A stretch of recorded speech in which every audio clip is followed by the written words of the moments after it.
하나님 말씀을 보겠습니다. 구약 성경 잠언 15장 16절과 17절 두 절만 같이 읽겠습니다. 잠언 15장 16절 17절입니다. 16절 17절 두 절만 같이 읽겠습니다. 시작. 가산이 적어도 여호와를 경외하는 것이 크게 부하고 번뇌하는 것보다 나으니라. 채소를 먹으며 서로 사랑하는 것이 살진 소를 먹으며 서로 미워하는 것보다 나으니라. 아멘.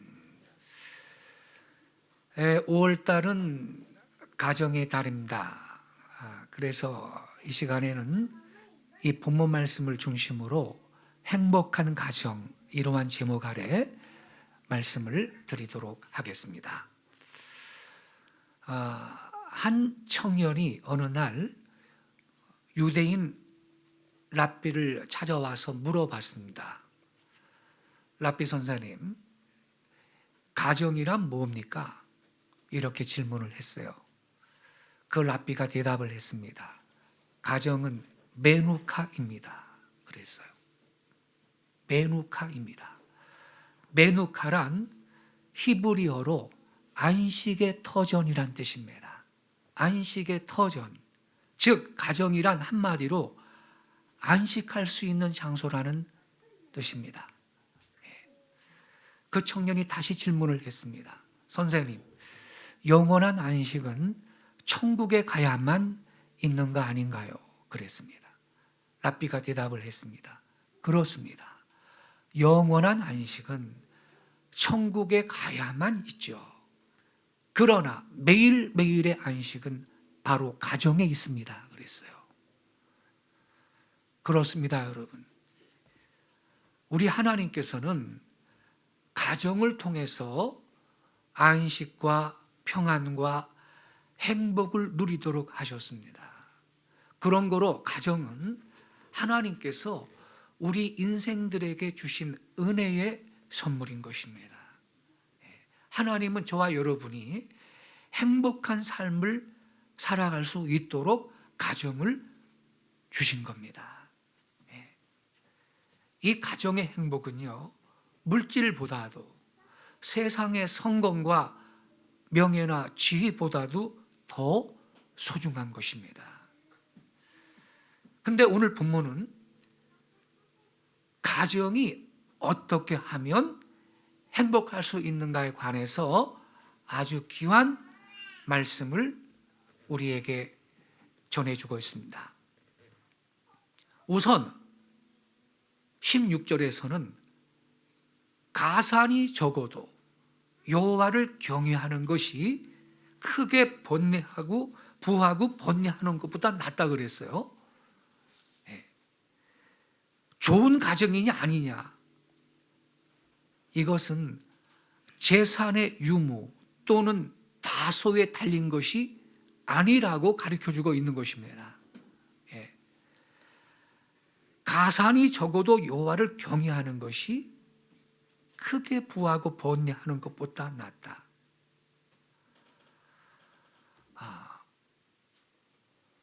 물질적으로는 가산이 넘칠 정도인데 번뇌가 떠나지 않는다면 행복한 가정입니까? 본문이 의미하는 것은 재산이 있고 없고를 떠나서 일단 번뇌가 없고 다툼이 없는 집이 행복한 집이고, 그렇게 되기 위해서는 하나님을 경외하는 신앙이 중요하다는 것을 교훈하고 있는 것입니다. 여러분, 가산이 많으면 호화 저택에 살고 좋은 침대 위에서 잠을 잘 수가 있습니다. 그것은 복입니다. 복도 많습니다. 그러나 여러분, 돈으로 행복도 살 수 있습니까? 복과 행복은 다릅니다. 좋은 침대를 소유한 것은 복이죠. 그러나 단잠을 자는 것은 행복입니다. 근데 돈으로 침대는 살 수 있습니다. 그러나 꿀잠을 살 수는 없습니다. 단잠은 하나님께서 우리에게 주시는 은혜입니다. 시편 127편 2절에 보면 이렇게 기록되어 있어요. 그러므로 여호와께서 그의 사랑하시는 자에게 잠을 주시는도다. 할렐루야. 잠은 우리가 꿀잠을 잘 수 있다, 단잠을 잘 수 있다라는 것은 하나님께서 그의 사랑하시는 자에게 주시는 은혜인 것입니다. 그래서 여러분, 우린 돈으로 좋은 침대를 살 수 있어요. 그거 복이에요. 아유, 복도 많아요.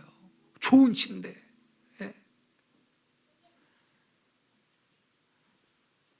그렇지만 단잠은 못 삽니다. 꿀잠을 잘 수 있는 것은 돈으로 안 됩니다. 하나님께서 우리에게 주시는 선물이에요. 그것이 행복인 것입니다. 돈으로 행복을 살 수 없다라는 작자 미상의 시가 있습니다. 제가 지금 낭독할 때 경청해 주시기 바랍니다. 우리는 돈으로 침대를 살 수 있다. 그러나 돈으로 단잠은 살 수 없다. 우리는 돈으로 많은 책을 살 수 있다. 그러나 우리의 지성은 살 수 없다. 우리는 돈으로 음식을 살 수 있다. 그러나 돈으로 식욕은 살 수 없다. 돈으로 아름다운 집을 살 수 있다. 그러나 단란한 가정은 살 수 없다. 우리는 돈으로 의사는 살 수 있다. 그러나 돈으로 건강은 살 수 없다. 돈으로 음식은 살 수 있다. 그러나 입맛은 살 수 없다. 돈으로 직위는 살 수 있다. 그러나 명예는 살 수 없다. 관계는 돈으로 살 수 있다. 하지만 사랑은 살 수 없다. 우리는 돈으로 행복을 살 수 없다. 이게 결론이에요. 여러분, 그렇습니다. 우리는 돈으로 행복을 구입할 수 없어요. 세계적인 거부 록펠러도요, 나는 1,000만 불을 모았으나 그것이 나에게 행복을 주지 않았다 그랬습니다. 포드 자동차로 거부가 된 헨리 포드도 말하기를 돈과 행복과는 아무 관계가 없다. 내가 가장 행복했던 때는 자동차 정비공으로 일하던 때였다 그랬습니다. 여러분, 큰 회사 CEO들이 본대가 많겠습니까? 없겠습니까? 잠을 못 이룰 때가 많습니다. 복이 있고 행복이 있는 거예요. 근데 복과 행복은요, 같은 뜻이 아니라니까요. 좋은 집이나 좋은 침대, 이것은 복이에요. 아유, 복도 진짜 많죠. 그렇지만 그 집에서 웃음이 넘쳐나는 것은 행복에 속한 문제입니다. 대저택에 사는데 자식들은 맨날 사고치고 부모는 그거 다 해결해 주려고 그러고, 왜? 그릇 깨지는 소리가 하루가 멀다고 들리고 행복인 것입니까? 아니거든요. 좋은 집을 갖고 좋은 침상을 갖는 건 복입니다. 그러나 꿀잠을 깊이 자는 것은 행복입니다. 그런데 성경은 그 행복은 하나님이 주시는 거라고 말하고 있습니다. 하나님이 그의 사랑하는 자에게 잠을 주시는도다. 얼마나 행복한 생활입니까? 좋은 침대 위에서 잠을 못 이루고 번뇌 근심에 눌려 있는 거, 불행인 것입니다. 그렇다면 행복한 생활을 어떻게 누릴 수가 있는가? 행복한 가정은 어떻게 이룰 수 있는가? 본문 16절에 그 정답이 있습니다. 가산이 적어도 여호와를 경외하는 것이 크게 부하고 번뇌하는 것보다 나으니라. 여호와를 경외하는 것, 하나님을 경외하는 가정, 곧 주님만 섬기는 우리 집이 될 때 행복한 가정이 될 수 있다라는 것입니다. 행복의 비결은 여호와를 경외하는 데 있습니다. 우리의 믿음은 하나님을 경외하는 것으로 나타납니다. 믿음의 사람들은 하나님을 사랑하는 마음이 있습니다. 하나님을 사랑하는 마음이 크고 또 뜨거울수록 자원해서 하나님을 경외하면서 사는 것입니다. 그래서 하나님을 경외하는 사람은 하나님께서 미워하는 악에서 떠납니다. 잠언 8장 13절에 여호와를 경외하는 것은 악을 미워하는 것이라. 하나님을 경외하는 가정은 그 가정에서 악을 멀리합니다. 잠언 16장 6절에서는 인자와 진리로 인하여 죄악이 속하게 되고 여호와를 경외함으로 말미암아 자기도 악에서 떠나게 되느니라. 하나님을 경외하는 가정은 악에서 떠나는 가정, 당연히 그 결과는 행복이 올 것입니다. 죄를 짓고 악하게 사는 사람이 두 발을 뻗고 살 수는 없습니다. 하나님은 당신을 경외하는 자를 기뻐하시고 그들의 소원까지 이루어 주신다고 성경에 약속했습니다. 시편 147편 11절에 보면 여호와는 자기를 경외하는 자들과 그의 인자하심을 바라는 자들을 기뻐하시는도다 라고 말씀을 하시고, 145편 19절에서는 그는 자기를 경외하는 자들의 소원을 이루시고 또 그들의 부르짖음을 들으사 구원하시리로다라고 말씀하셨습니다. 누구의 소원을 하나님 이루어 주시나요? 자기를 경외하는 자들의 소원을 하나님 이루어 주신다고 약속하셨습니다. 하나님을 경외하는 가정은 하나님께서 그 가정의 소원을 이루어 주실 것이므로 행복한 가정이 될 줄로 믿습니다. 하나님을 경외하는 사람을 하나님께서 얼마나 기뻐하시고 사랑하시는지 그들의 소원을 이루어 주시고 부르짖을 때 응답해 주시며 구원해 주신다고 약속하셨습니다. 시편 128편 1절부터 4절에는 이런 말씀이 있습니다. 여호와를 경외하며 그의 길을 걷는 자마다 복이 있도다. 내가 내 손이 수고한 대로 먹을 것이라. 내가 복되고 형통하리로다. 여러분, 이 2절 말씀이 중요해요. 내가 내 손이 수고한 대로 먹을 것이라. 열심히 수고했는데 수고한 만큼 못 먹는 경우가 있거든요. 죽고라고 한 해 동안 농사 졌는데 태풍 불어가지고 다 날아가면요, 그 1년의 수고가 헛것이 되는 거예요. 내 손이 수고한 대로 먹는다는 것은 그거 하나님을 경외하는 자들에게 주님이 주시는 축복인 것입니다. 그래서 내가 복되고 형통하리로다 이렇게 말했어요.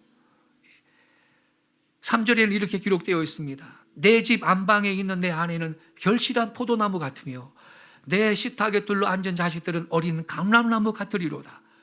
여호와를 경외하는 자는 이같이 복을 얻으리로다. 할렐루야. 하나님을 경외하는 자는 이와 같은 복된 삶을 누릴 줄로 믿습니다. 시편 33편 18절 19절에는 이런 말씀이 있습니다. 여호와는 그를 경외하는 자, 곧 그의 인자하심을 바라는 자를 살피사 그들의 영혼을 사망에서 건지시며 그들이 굶주릴 때 그들을 살리시는도다. 하나님께서는 당신을 경외하는 자들을 살피신대요. 불꽃 같은 눈으로 하나님이 살펴주신답니다. 그래서 사망에서 건지시고 그들이 굶주릴 때 살려주신다고 약속했습니다. 시편 34편 7절에는요, 여호와의 천사가 주를 경외하는 자를 둘러 진치고 그들을 건지시는도다 그랬습니다. 하나님을 경외하며 살 때 우리 육안으로는 안 보이지만 영적인 존재인 천사들이 저와 여러분의 전후 좌우를 둘러 호위하고 있는 걸 믿으시기 바랍니다. 또 9절에서는요, 너희 성도들아 여호와를 경외하라. 그를 경외하는 자에게 부족함이 없도다. 할렐루야. 내 잔이 넘치는 삶을 하나님이 허락하실 줄로 믿습니다. 그래서 행복한 가정을 이루는 비결은 뭐냐? 하나님을 경외하는 가정을 세울 수 있기를 바랍니다. 주님만 섬기는 우리 집이 되는 것, 행복한 가정을 이루는 척견인 것입니다. 왜? 지금 성경을 제가 여러 성경의 말씀 구절을 낭독했죠. 하나님을 경외하는 자들에게 주님께서는 천사를 보내사 호위하여 주시고 또 굶주릴 때 그들을 살려주신다 그랬고 그들을 살피신다 그랬고 수고한 대로 먹을 거라 그랬고 하나님께서 이 모든 약속을 이루심으로 행복한 가정을 세워갈 줄로 믿습니다. 이것은 하나님께서 하나님을 경외하는 자들에게 위에서부터 주시는 행복인 것이죠. 근데 여러분, 하나님을 경외하는 사람은요, 하나님께서 위에서부터 내려주시는 이러한 행복과 함께 그의 내면에서부터 이루어지는 행복이 또 있습니다. 하나님을 경외하면 가치관이 달라집니다. 가치관이 달라지는데 예전에는 항상 나 자신의 욕구에 집착하며 살았습니다. 그게 우선순위입니다. 자기 집착의 포로가 되어 있었어요. 그러나 하나님을 경외하는 자들은 자기 집착에서 벗어납니다. 그리고 주변을 볼 수 있습니다. 위를 바라봅니다. 이타적인 삶을 삽니다. 그 결과는 뭐겠어요? 자연히 진정한 행복을 경험하게 될 줄로 믿습니다. 버틀란트 러셀의 저서 가운데 행복의 정복, 제목이 멋있죠. 행복의 정복이에요. 행복을 정복하자라는 거지. 행복의 정복이라는 명저가 있습니다.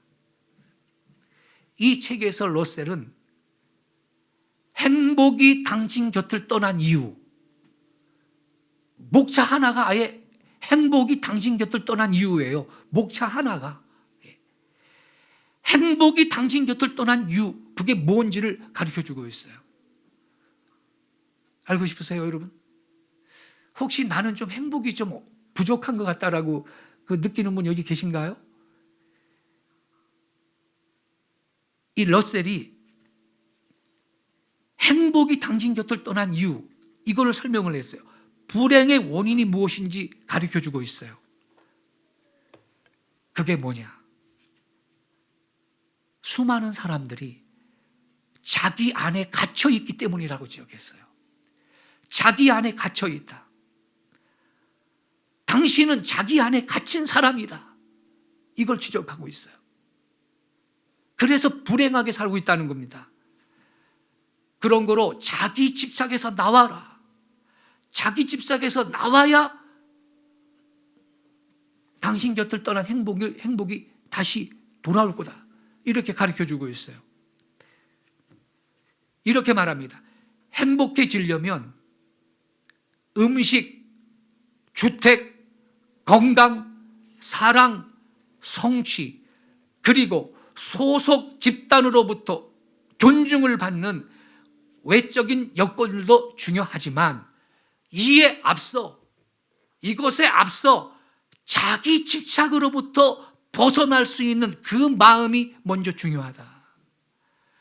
자기 집착으로부터 벗어나서 애정과 선한 생활을 가지지 않고는 절대로 행복할 수 없다 그랬습니다.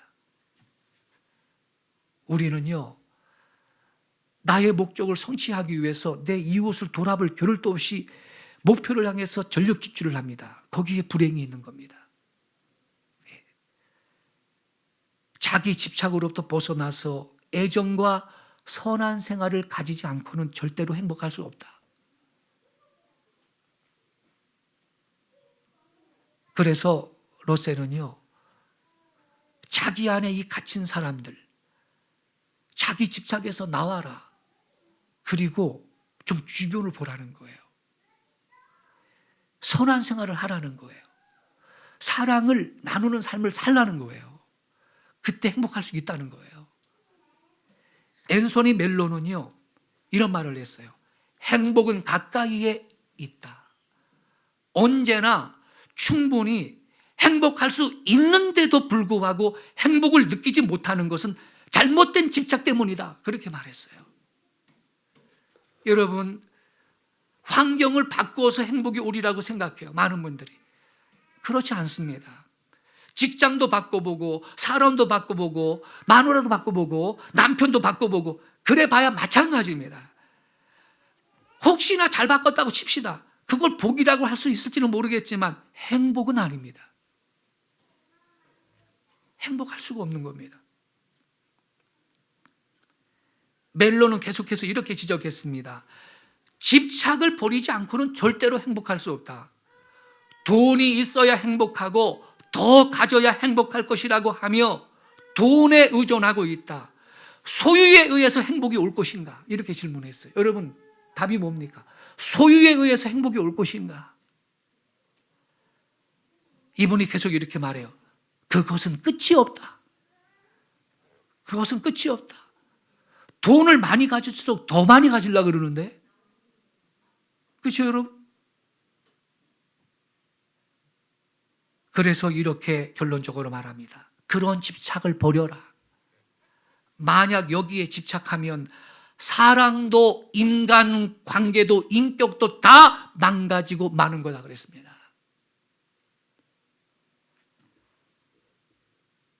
행복이 당신 곁을 떠난 이유, 이렇게 자기 안에 갇혀있는 사람들이 많기 때문입니다. 너무도 많은 사람들이 자기 집착의 포로가 되어 살고 있습니다. 왜? 하나님을 경외하는 마음이 없으니까. 예. 자기 자신의 목적이 우상인 거죠. 이것이 당신 곁에서 행복이 떠난 이유라고 로셀이 지적을 했습니다. 그래서 예수님은 첫째로 하나님을 사랑하고 둘째로 이웃을 사랑하라고 말씀하셨어요. 예. 무슨 말이죠? 좀 자기 집착에서 나와서 하나님을 좀 바라봐라. 그리고 이웃도 좀 바라봐라. 이 말씀 아니에요? 그 다음에야 행복할 수 있다라는 것입니다. 마태복음 22장 37절 이하에 보면 예수님이 이렇게 말씀했어요. 예수께서 이르시되 내 마음을 다하고 목숨을 다하고 뜻을 다하여 주 너희 하나님을 사랑하라 하셨으니 이것이 크고 첫째 되는 계명이요 둘째도 그와 같으니 내 이웃을 내 자신과 같이 사랑하라 하셨으니 이 두 계명이 온 율법과 선지자의 강령이니라. 하나님을 사랑하고 이웃을 사랑하라는 것이지요. 그럴 때 우리는 행복한 삶을 누리게 될 겁니다. 제가 대학 다닐 때 있잖아요. 조이 선교회에서 활동한 적이 있어요. 제기동에 본부가 있어요. 조이 선교회. 이 선교단체는 청년들 대상으로 YM과 함께 또 CCC와 함께 대표적인 그 청년 대상 선교 단체죠. 조이 선교회. 이 조이라는 단어를 어떻게 설명하고 있는지 아세요? 조이, J-O-I, 조이, 기쁨이죠. 조이. 첫 번째 J, 조이의 J는 Jesus first. 조이 할 때 가운데 O자는 other second. 조이에서 마지막 알파벳이 Y죠. J-O-Y, Y. You third. 이렇게 가르쳐요. 그때 조이다, 기쁨이 있다는 거예요. Jesus first, other second, you third. 그게 조이가 된다는 거예요. 여러분, 내 심령 가운데, 내 삶 가운데 조이, 기쁨이 있기를 원합니까? 먼저 주님 사랑하고 그 다음에는 이웃을 바라볼 수 있기를 축원합니다. You third. 근데 사람들이 거꾸로 해요, 거꾸로. 내가 제일 먼저예요. 그리고 딴 건 보지도 않아요. 하나님도 이유도 없어요. 어떻게 행복할 수가 있겠어요, 여러분? 본내에 차서 사는 거죠. 본문 17절 말씀도 같은 맥락의 말씀인 것입니다. 채소를 먹으며 서로 사랑하는 것이, 서로 사랑하라고 말하고 있잖아요. 채소를 먹으며 서로 사랑하는 것이 살찐 소를 먹으며 서로 미워하는 것보다 나으니라. 행복한 가정은 무엇을 먹으면서 사느냐, 거기에 딸린 게 아니고 식구들이 서로 간에 어떤 관계 속에서 사느냐에 달렸다는 것이죠. 우리가 진정으로 행복한 가정을 이루려면 서로 사랑해야 한다는 겁니다. 부부 간에, 부자 간에, 가족이 서로 사랑하며 사는 가정이 돼야 한다는 거죠. 여기 채소를 먹으며 서로 사랑하는 것이 살찐 소를 먹으며 서로 미워하는 것보다 낫다고 그랬는데, 채소를 먹는다는 것은 가난하다는 거죠. 살찐 소를 먹는다는 것은 부유함을 말하죠. 소고기 비싸잖아요. 근데 여기 살찐 소는요, 일을 시키는 소가 아니고 잔치를 위해서 일도 시키지 않고 살을 찌게 해가지고 잔치를 위해 준비한 소를 말하는 겁니다. 예. 부잣집에서 이런 살찐 소를 먹으면서도 서로 미워하면 그건 지옥 아니겠습니까? 지옥을 경험하며 사는 거죠. 그러나 채소를 먹으면서 사는 가난한 가족이라도 서로 사랑하고 위한다면 그 가정은 천국이 되고 행복한 가정이 될 줄로 믿습니다. 본문은요, 행복한 가정은 서로 미워하거나 싸우지 않고 서로 사랑하며 사는 가정인데, 그런 가정이 되려면 하나님을 경외하는 신앙 위에 서야 한다라고 가르쳐주고 있는 것입니다. 그래서 우리 자녀들에게 어려서부터 하나님 경외하기를 가르쳐야 되고, 그 믿음의 기초에서 서로 사랑하기를 훈련시키는 일이 중요하다고 이 본문은 우리에게 교훈하고 있는 것입니다. 잠언 22장 6절에도 다음과 같이 기록되어 있습니다. 마땅히 행할 길을 아이에게 가르쳐라. 그리하면 늙어도 그것을 떠나지 아니하리라. 잠언 17장 1절에서는 마른 떡 한 조각만 있고도 화목한 것이 제육이 집에 가득하고 다투는 것보다 나으니라 말씀했습니다. 오늘 본문은요, 한 가족이 서로 갈등하고 미워하며 싸우면서 살지 않을 수 있는 길은 뭐냐? 하나님 경외하는 것이라고 알려주고 있습니다. 우리가 우리 자녀들을 사랑한다면 이것을 그들에게 어려서부터 가르치고 훈련시켜야 할 것입니다. 하나님 경외하는 법을 가르치고 서로 사랑하기를 어릴 적부터 가르쳐서 어떤 여건 속에서도 늘 감사와 행복이 넘치는 가정을 이루어가는 우리 모든 성도가 되시기를 주 예수님의 이름으로 축원합니다. 기도하겠습니다. 살아계신 아버지 하나님, 5월달 가정의 달을 맞이해서 행복한 개인, 행복한 가정을 이루는 그 성경적인 원리가 무엇인지를 이 시간 배웠습니다. 하나님을 경외하는 믿음의 가정을 먼저 이루게 하여 주시고, 하나님을 경외함으로 이제는 자기 집착에서 벗어나서 위를 바라보고 옆을 바라보고 하나님을 경외하고 이웃을 사랑하며 사는, 먼저 그러한 삶을 사는 우리 모두가 되게 해 주옵소서. 그때 행복도 있고 조이, 기쁨도 우리 안에 있을 줄로 믿습니다. 행복과 기쁨이 넘치는 가정, 그러한 심령 우리 모두에게 경험하게 하여 주옵소서. 우리 하나님께서는 말씀을 통해 말씀하십니다. 오늘 아침에 주신 이 말씀을 나의 신비에 새기고 지금부터 삶에 적용하기를 하나님은 원하십니다. 하나님의 말씀은 지적 동의로 그쳐서는 아니 될 것이고 순종해야 할 것입니다. 이 시간 이 말씀 붙들고 우리가 결단하며 기도하겠어요. 예, 주님, 하나님을 경외하는 믿음의 가정을 이루겠습니다. 자기 집착에서 벗어나고 먼저 이웃을 돌아보고 하나님을 경외하고 하나님의 얼굴을 구하는 삶을 살아가게 하옵소서. 그리하여 진정한 행복과 조이, 참된 기쁨이 넘치는 삶을 이 시간 이후부터 경험하는 나 자신, 우리 가정 되게 해달라고 우리 다 같이 주여 한 번만 외치고 기도하겠습니다. 주